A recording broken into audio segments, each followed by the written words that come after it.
En 1830, a solo unas pocas millas de lo que es ahora la gran ciudad de Cincinnati, había una floresta inmensa y casi inviolada. Toda la región estaba escasamente poblada por gente de la frontera, almas incansables que tan pronto levantaron con intrepidez hogares habitables fuera de la espesura y alcanzaron un grado de prosperidad que hoy llamaríamos indigencia, impelidas por algún misterioso impulso de su naturaleza. Lo abandonaron todo y se encaminaron al lejano oeste para encontrar nuevos peligros y privaciones, en un esfuerzo por recobrar la magra comodidad a la que habían renunciado de forma voluntaria. Muchos de ellos ya habían dejado esa región por asentamientos remotos, pero entre los que quedaban había uno que fue de los primeros que arribaron. Este vivía solo en una casa de troncos, rodeada en todos los costados por la gran floresta, de cuya lobreguez y silencio parecía ser parte, pues nadie lo vio jamás sonreír o decir una palabra no necesaria. Sus simples necesidades las satisfacía con la venta o el trueque de pieles de animales salvajes en el pueblo del río, pero no con cosas que hubiera cosechado en una tierra que, de ser necesario, podría haber reclamado por derecho de posesión inalterada. Hubo evidencia de mejoría. Unos pocos acres de la tierra inmediata a la casa fueron limpiados una vez de sus árboles, cuyos tocones podridos fueron ocultados a medias por una nueva vegetación que debió sufrir para reparar el estrago causado por el hacha.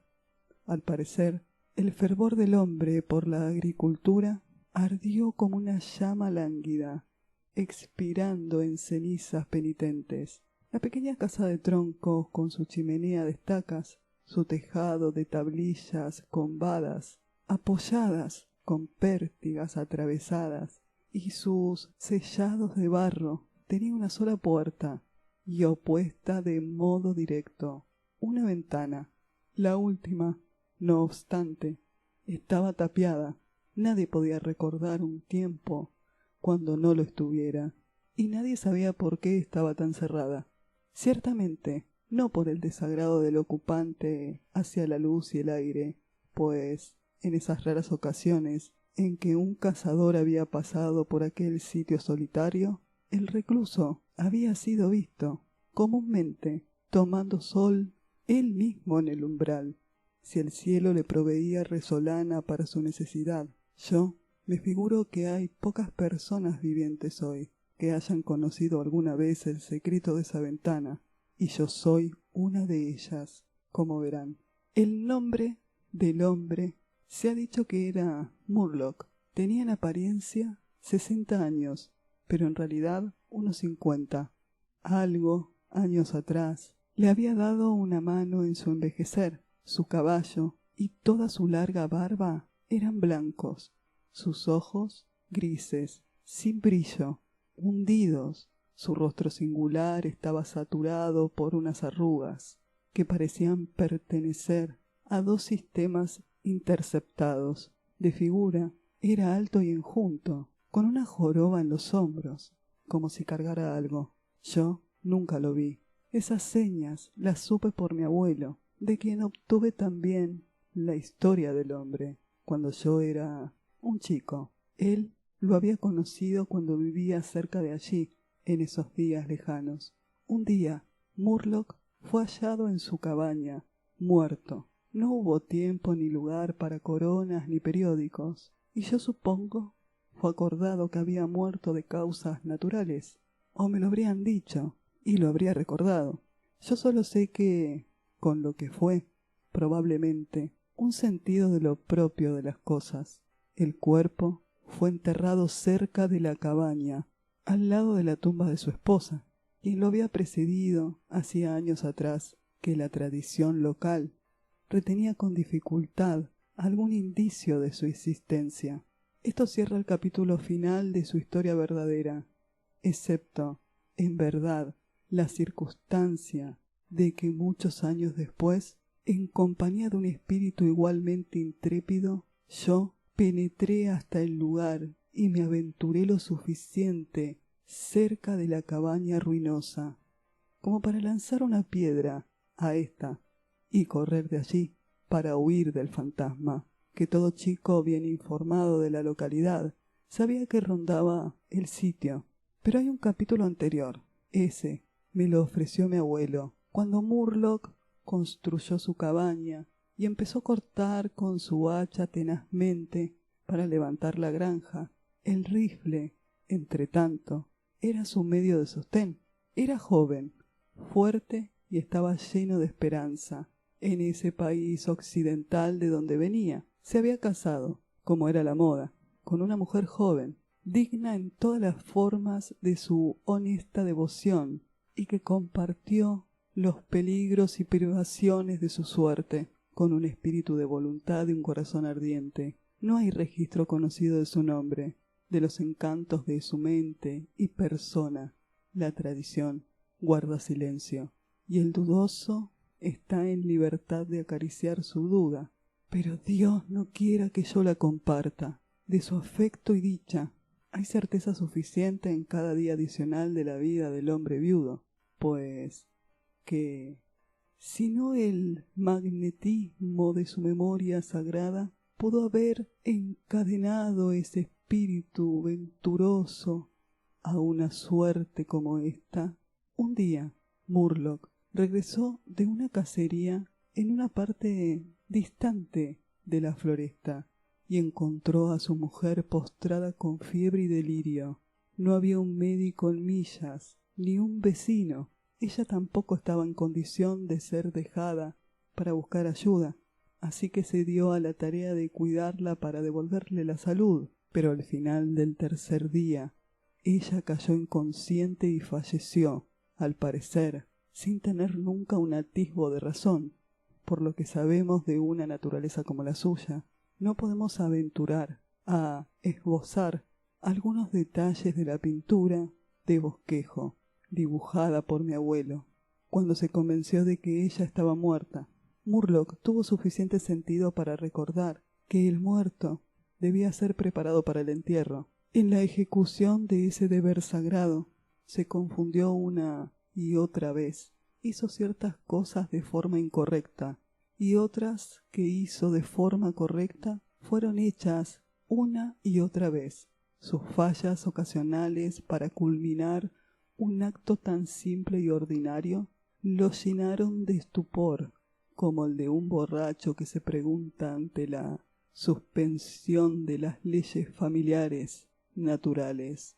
Se sintió sorprendido también de que no había llorado, sorprendido y un poco avergonzado, seguro de que era descortés no llorar por el muerto. Mañana, dijo en voz alta, tendré que hacer el ataúd y cavar la tumba, y entonces la echaré de menos, cuando no esté más a la vista. Pero ahora ella está muerta, por supuesto.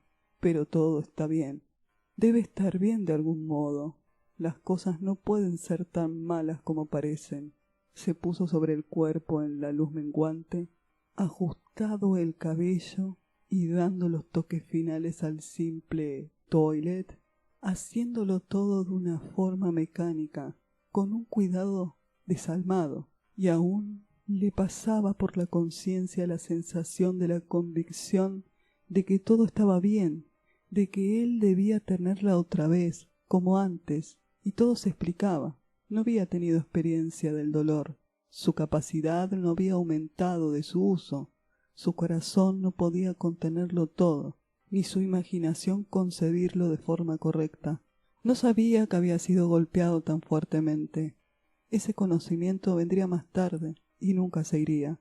El dolor es un artista de poderes tan variados como los instrumentos con los que interpreta sus endechas para los muertos, evocando en algunos las notas más agudas y estridentes, y en otros los acordes más graves y bajos que palpitan de modo recurrente como el lento batir de un tambor distante.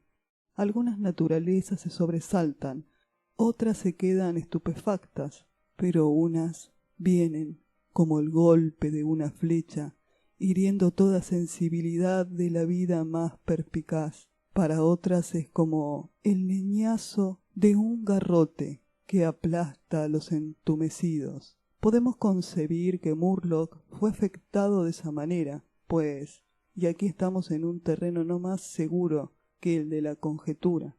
Tan pronto terminó su labor piadosa, sentándose en una silla a un lado de la mesa en la que yacía el cuerpo, y advirtiendo cuán blanco se mostraba su perfil en la lobreguez profunda, apoyó sus brazos en el borde de la mesa y hundió su rostro en estos, aún sin lágrimas y fatigado de modo indecible. En ese momento entró por la ventana abierta el extenso sonido de un gemido, como el llanto de un niño perdido en las lejanías profundas del bosque más oscuro. Pero el hombre no se movió. De nuevo, y más cerca que antes, resonóse llanto, no terreno sobre su sentido lánguido. ¿Acaso era una bestia salvaje? ¿Acaso era un sueño? Pues Murlock estaba dormido. Algunas horas más tarde, como pareció después, el vigilante infidente se despertó y levantó su cabeza de los brazos, intentando escuchar. No sabía por qué. Allí, en la negra oscuridad, al lado de la muerta, tras recordarlo todo sin sobresalto, esforzó sus ojos para ver. No sabía qué. Todos sus sentidos estaban en alerta, su respiración estaba suspendida, su sangre había paralizado su circulación, como para ayudar al silencio. ¿Qué lo había despertado y dónde estaba eso? Súbitamente la mesa se sacudió bajo sus brazos y al mismo tiempo oyó, o se figuró que oyó, un paso leve, tenue, otro, como el sonido de unos pies descalzos sobre el suelo. Estaba aterrado, más allá de poder gritar o moverse. A la fuerza esperó allí en la oscuridad por lo que parecieron siglos de mayor horror que uno pudiera conocer y vivir para contarlo. Intentó en vano decir el nombre de su mujer muerta, extendió en vano su mano alrededor de la mesa para saber si ella estaba allí. Su garganta estaba impotente, sus brazos y manos eran como de plomo. Entonces sucedió algo más espantoso. Un cuerpo pesado pareció ser arrojado contra la mesa con tal ímpetu que la empujó contra su pecho tan vivamente como para casi tumbarlo, y al mismo instante oyó y sintió la caída de algo al suelo, como un porrazo tan violento que toda la casa se sacudió con el impacto. Se produjo un forcejeo, una confusión de sonido imposible de describir. Murlock se había puesto de pie. El miedo excesivo le había arrebatado el control de sus facultades. Pasó sus manos por la mesa. No había nada allí. Hay un punto en que el terror se puede convertir en locura y la locura incita a la acción, sin ninguna intención definida, sin ningún motivo, pero con el díscolo impulso de un loco. Murlock saltó hacia la pared, agarró un poco a tienta su rifle cargado y sin apuntar lo descargó. Bajó el fogonazo que iluminó la habitación con una luz vívida. Vio una enorme pantera que arrastraba a su mujer muerta hacia la ventana, con sus colmillos clavados en su garganta. Después fue una oscuridad más negra que la anterior y el silencio.